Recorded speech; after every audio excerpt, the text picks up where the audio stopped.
ప్రస్తుత సంవత్సరానికి ఇక వీడ్కోలు, కొత్త సంవత్సరానికి స్వాగతం పలికే సమయం వచ్చేసింది. ప్రతి ఏటా కొత్త కొత్త ఆశలతోనే కొత్త ఏడాది వస్తుంటుంది. దానికి ముందుగా జరిగిపోయిన కాలాన్ని ఒకసారి నెమరవేసుకుంటే కూడా బాగుంటుంది. 2023 సంవత్సరం ఓవరాల్గా చూస్తే బాగానే ఉన్నట్లుగా కనబడుతుంది. కొంత ఆలస్యంగా అయినా వర్షాలు బాగానే పడ్డాయి, పంటలు బాగా పర్వాలేదు అనిపించాయి. గోదావరి నదికి యుద్ధ ప్రకారం వరదలు వచ్చాయి. కృష్ణా నదికి మాత్రం ఆశించిన స్థాయిలో నీరు రాకపోవడం నిరాశ కాస్త కలిగించింది. ఏదైతేనేమి అనుకున్న దిశగా ఎప్పుడు అన్నీ కావు కదా. కొన్ని కాంప్రమైజ్ కాక తప్పదు, కొన్ని ఊహించని సక్సెస్లు రాక తప్పదు. అన్నిటినీ బేరేజ్ వేసుకొని ముందుకు వెళ్తూ నూతన 2024 సంవత్సరానికి స్వాగతం పలుకుతూనే గత రాజకీయాల పరిస్థితిని కూడా ఒక్కసారి నెమరవేసుకుంటే బాగుంటుంది. మరీ ముఖ్యంగా ఆంధ్రప్రదేశ్ విషయానికి వస్తే ముఖ్యమంత్రి వైఎస్ జగన్మోహన్ రెడ్డి గారు యుద్ధ ప్రకారం ప్రజల్లో తన ఆధిక్యతను కొనసాగిస్తున్నారని పలు సర్వేలు ఈపాటికే గట్టిగా తేల్చి చెప్పాయి. తనను ఎవరు ఏమీ చేయలేరని, తానెవరిని లీగల్గా సాంకేతికంగా దొరకనని చాలా గొప్పగా హూందాగా అడ్డంగా అరుస్తూ ముందుకెళ్లే తెలుగుదేశం పార్టీ చంద్రబాబు నాయుడుకు ముఖ్యమంత్రి జగన్ ప్రభుత్వం ఈ 2023లో షాక్ అయితే పెద్దగానే ఇచ్చిందని చెప్పాలి.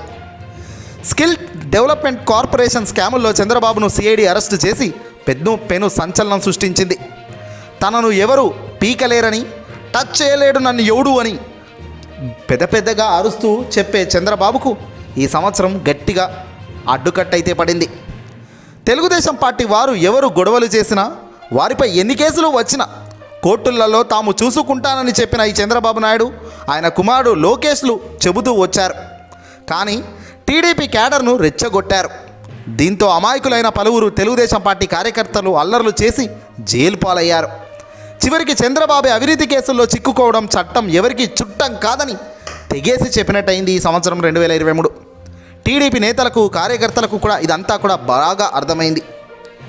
ఏకకాలం వ్యవస్థలను మేనేజ్ చేయడం కుదరదని కూడా ఈ దెబ్బకు తేలింది. స్కిల్ స్కామ్లో వచ్చిన అభియోగాలకు సమాధానం చెప్పకుండా గవర్నర్ అనుమతి లేదు, కేసు పెట్టడం అన్యాయం అంటూ చంద్రబాబు తరపు లాయర్లు వాదిస్తుండడంతో కేసుల్లో బలమైన ఆధారాలు ఉన్నాయన్న అభిప్రాయం కూడా అందరికీ ఏర్పడింది. చంద్రబాబు అరెస్టును సానుభూతిగా మార్చుకోవాలని తెలుగుదేశం పార్టీ పూర్తిగా అనుకున్న లక్ష్యం వైపు వెళ్ళలేక ఫెయిల్ అయిపోయింది. ఇక్కడ చివరికి చంద్రబాబు తన భార్య భువనేశ్వరి, కోడలు బ్రాహ్మణులను కూడా రంగంలోకి దించడం విశేషమే.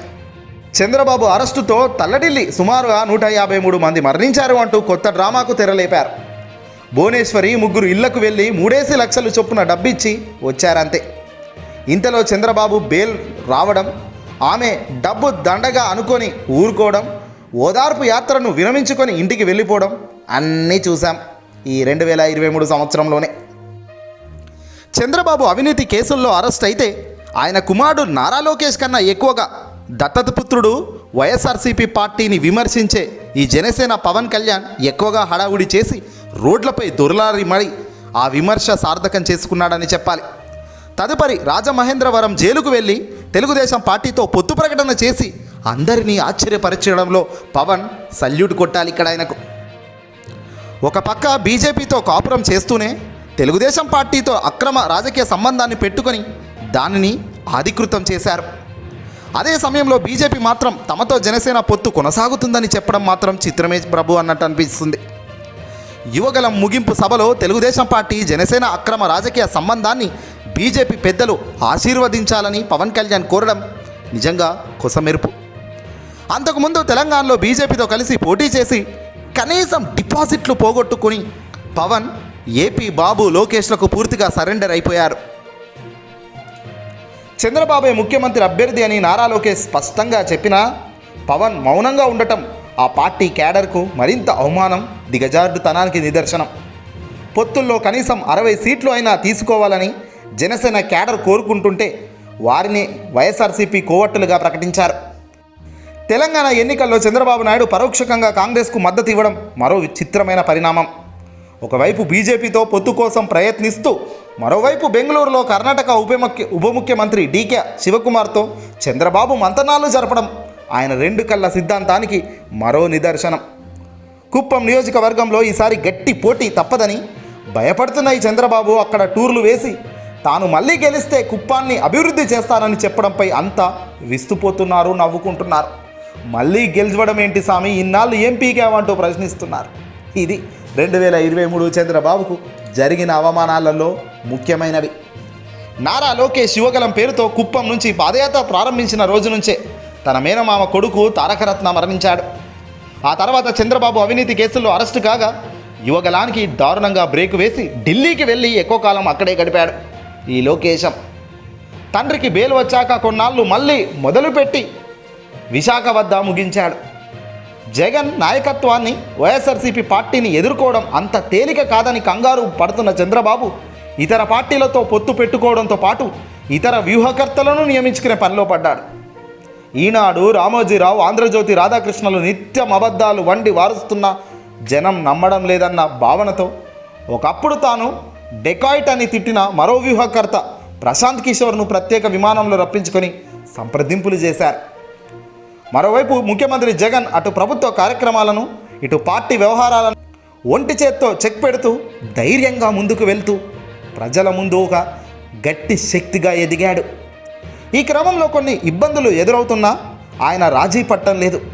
మంగళగిరి ఎమ్మెల్యే ఆల రామకృష్ణారెడ్డి రాజీనామా ఉదాంతాన్ని ఓ ఉదాహరణగా తీసుకోవచ్చు. ఇక్కడ శ్రీకాకుళం జిల్లా పలాస వద్ద కిడ్నీ బాధితులకు సూపర్ స్పెషాలిటీ హాస్పిటల్, పరిశోధన కేంద్రం, 3 నియోజకవర్గాల గ్రామాలకు ఉపయోగపడే భారీ సురక్షిత నీటి పథకాన్ని అమలు చేసి తన సమర్థతను రుజువు చేసుకున్నారు ముఖ్యమంత్రి జగన్.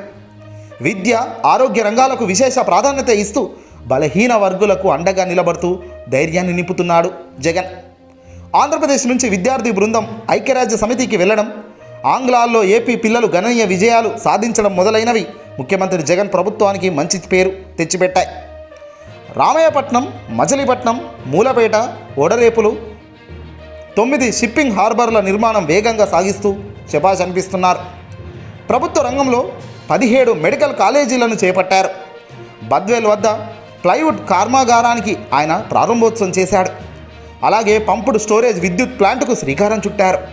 విశాఖలో ఇన్ఫోసిస్, విప్రో, అమెజాన్ వంటి సంస్థలు ఈ ఏడాది ఏర్పాటు కావడమే శుభ పరిణామం. విశాఖలో పలు అభివృద్ధి కార్యక్రమాలు చేపడుతుండగా తెలుగుదేశం పార్టీ, జనసేన, ఈనాడు, రామోజీరావు, ఆంధ్రజ్యోతి, రాధాకృష్ణ, ఇతర ఎల్లో మీడియా శక్తులు తీవ్రంగా అడ్డు పడుతున్నప్పటికీ ముఖ్యమంత్రి జగన్ మాత్రం వెనక్కు తగ్గడం లేదు ఎక్కడా కూడా. విశాఖను కార్యనిర్వాహక రాజధానిగా మార్చడానికి ముఖ్యమంత్రి జగన్ చేస్తున్న ప్రయత్నాలకు కోర్టుల ద్వారా ఆటంకాలు సృష్టిస్తూ ఇబ్బంది పెడుతూనే ఉన్నారు. రాజకీయంగా వచ్చే ఎన్నికలకు మిగిలిన పార్టీల కన్నా ముందుగానే సన్నద్ధమవుతున్నారు. అవసరమైతే మీ సిట్టింగ్లను మార్చుతానని కొన్ని నెలల క్రితమే ప్రకటించి మార్పులు చేర్పులతో ప్రత్యర్థులకు సవాళ్లు విసురుతున్నారు జగన్. ఈ సందర్భంలో కొన్ని ఇబ్బందులు వస్తున్నా అయినా వాటిని ఎదుర్కోవడానికి సిద్ధపడే ముందుకు వెళ్తున్నాడు. జన అభిప్రాయానికి అనుగుణంగానే ముందుకు వెళ్లాలన్న లక్ష్యంతో సాగుతున్న జగన్కు ప్రజల ఓటు ఖచ్చితంగా ఉంటుందనేదే చాలామంది అభిప్రాయం. అందువల్లే తాజా సర్వేలలో కూడా ముఖ్యమంత్రి జగన్కు 58% మంది జై కొడుతున్నారని తేలింది. వచ్చే ఏడాది జరగబోయే ఎన్నికల్లో మళ్ళీ వైఎస్ఆర్సీపీదే అధికారమని సర్వేలు స్పష్టం చేస్తూ కొత్త సంవత్సరానికి శుభాకాంక్షలు తెలియజేస్తున్నాయి సర్వే సంస్థలన్నీ కూడా. ఎన్నికలు ఎప్పుడు వచ్చినా మార్చి కానీ ఏప్రిల్ కానీ ఏదైనా కానీ గెలుపు జగన్దేనని 50 నుంచి 60% మంది, సుమారుగా 57-58% మంది ప్రజలు జగన్ వైపు నిలబడుతున్నారని, ఆంధ్రప్రదేశ్ రాష్ట్ర వ్యాప్తంగా మళ్ళీ జగనే అధికారంలోకి రావాలని కోరుకుంటున్నట్టు అనేక సర్వేలు చెబుతున్నాయి. ఇన్ని చెబుతున్నా కొందరు ఇంకా జగన్ గెలవడని, జగన్ పని అయ్యిందని ఊహాగానాలు, చిత్రాలు వేస్తున్నారు. ఎటు ఏది చేసినా అల్టిమేట్గా కాలం కలిసి వస్తుంది. జగన్ అధికార పీఠం మళ్ళీ కైవసం అవుతుంది. ఈ వీడియోని అసలు లైక్ కొట్టి షేర్ చేయండి.